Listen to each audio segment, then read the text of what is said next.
여러분 안녕하십니까? 이진곤TV입니다. 시사논평 이심전심 오늘 이야기 시작하겠습니다. 오늘은 조국 후보자 구하기 총동원령 내렸나 이런 제목으로 말씀드릴까 합니다. 조국 후보자요 거의 대통령급입니다.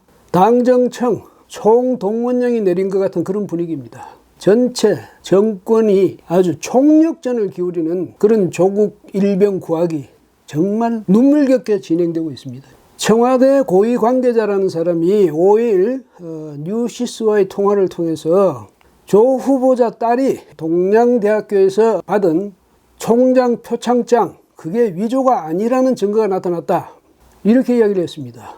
그러니까 이제 여기에 대해서 대검 측에서는 청와대가 이 수사에 개입한다는 그런 인상을 줄 수 있다. 아주 우려되는 일이다. 또 이렇게 이제 반박을 했죠. 이런 식으로 청와대가 검찰의 수사에 대해서 입을 열기 시작한 겁니다. 이낙연 국무총리까지 나섰습니다.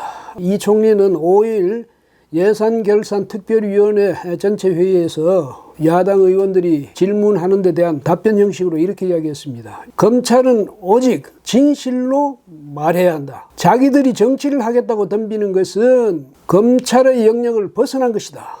이렇게 말했습니다. 지금 진실을 밝히기 위해 수사를 하고 있는 것 아닙니까? 아마 피의 사실을 공표했다고 해서 그러는 모양인데 그렇더라도 현 정권의 사람들이 할 말은 아니죠.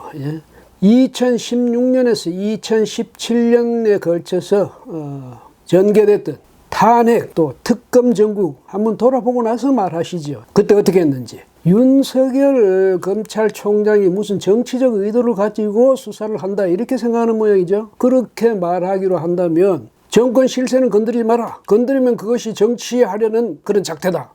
이렇게 말하려는 겁니까? 문재인 대통령이 살아있는 권력의 눈치도 보지 않는 그런 자세 이걸 강조하면서 윤 총장에게 임명장을 준 지 며칠이나 됐습니까? 청와대든 정부든 여당이든 권력형 비리가 있다면 정말 엄정한 자세로 임해달라 이렇게 당부한 지가 한 달 열흘쯤 됐습니다. 그런데 그런 대통령의 각별한 당부보다는 조 후보자 구하기가 더 절박한 과제라는 겁니까? 조 후보자가 법무장관에 임명되는 즉시 그 자리를 내놓고 떠나야 할 박상기 법무장관까지 지금 거들고 나섰습니다. 검찰이 압수수색하면서 사전에 자기한테 보고 안 했다고 계속 지금 불만입니다. 역시 이제 그 예산결산위원회 전체 회의에 나가서 이제 야당 의원들이 물으니까 그 압수수색을 사전에 보고했어야 했다 이런 거죠. 그게 검찰청법에 있다. 근데 그러니까 검찰청법을 윤 총장이 어겼다 뭐 이런 말이죠. 그러니까 여기에 대해서 이제 한국당의 정점식 의원이 그렇게 압수수색 때마다 사전 보고를 해야 한다면 수사의 밀행성이 어떻게 보장될 수 있느냐 이렇게 이제 물으니까 그렇다면 법무장관의 검찰총장에 대한 수사 지휘권은 어떻게 보장되느냐 또 이렇게 반박했습니다. 근데 박 장관은 수사 전문가가 아니지 않습니까? 사후에 보고해도 되는 것 아닙니까? 수사를 하면서 그렇게 공개적으로 할 수 없는 경우가 얼마나 많습니까? 박 장관이 검찰청법을 말해서 그런데요. 그 8조의 규정은 이렇습니다. 법무부 장관은 검찰 사무의 최고 감독자로서 일반적으로 검사를 지휘 감독하고 구체적 사건에 대하여는 검찰총장만을 지휘 감독한다. 이렇게 되어 있지 않습니까? 근데 지금 일선 검사들이 지금 수사를 하고 있는데 그건 직접 수사 지휘를 하지 못할 것 아닙니까? 그러면 윤 총장을 지휘하시죠. 뭐 어떻게 해요? 수사 그만두라 할 겁니까? 아무데나 끼어드는 사람이 있습니다. 끼어들 때나 안 들 때나. 유시민 노무현 재단 이사장, 더불어민주당의 김두관 의원 이 두 사람이 최성해 동양대학교 총장에게 전화를 걸었다는 겁니다. 언제냐면요. 조 후보자의 부인 정경심 교수죠. 동양대학교 교수. 이 정 교수가 이 문제 때문에 피의자 신분으로 전환돼 가지고 지금 검찰이 수사에 바짝 고삐를 쬐고 있는데 이 이제 정 교수가 저 총장한테 전화를 걸어서 뭐라고 했냐면 이게 정상적으로 나간 그런 표창이 맞다고 좀 해달라. 그런 보도 자료를 좀 내달라. 이렇게 이제 총장한테 부탁을 하니까 총장이 물론 이제 거부했겠죠. 근데 그러고 난 지 얼마 안 있다가 유 이사장하고 김 의원이 총장한테 전화를 했다는 겁니다. 근데 자신들은 뭐라고 했냐면 유 이사장은 자기가 유튜브 언론인으로서 취재했다 이렇게 이야기를 하고 김두관 의원은 그 경과를 좀 알아보기 위해서 전화했다. 취재를 했답니다. 유 이사장이. 근데 만약에 여야 입장이 바뀌고 또 지금의 야당 사람들이 만약에 이런 행태를 보였다면 유 이사장 이분 어떻게 했을까요? 당장 구속 수사하라고 야단 했겠죠. 근데 자기는 취재했다네. 좀스럽지요. 아주 좀스럽습니다. 참 기고만장해서 온 세상을 다 그냥 한 손에 쥔 듯이 그렇게 기고만장했을 때는 언젠데 지금 와서 핑계라고 되는 게 변명이라고 하는 게 기껏 이 정도입니까?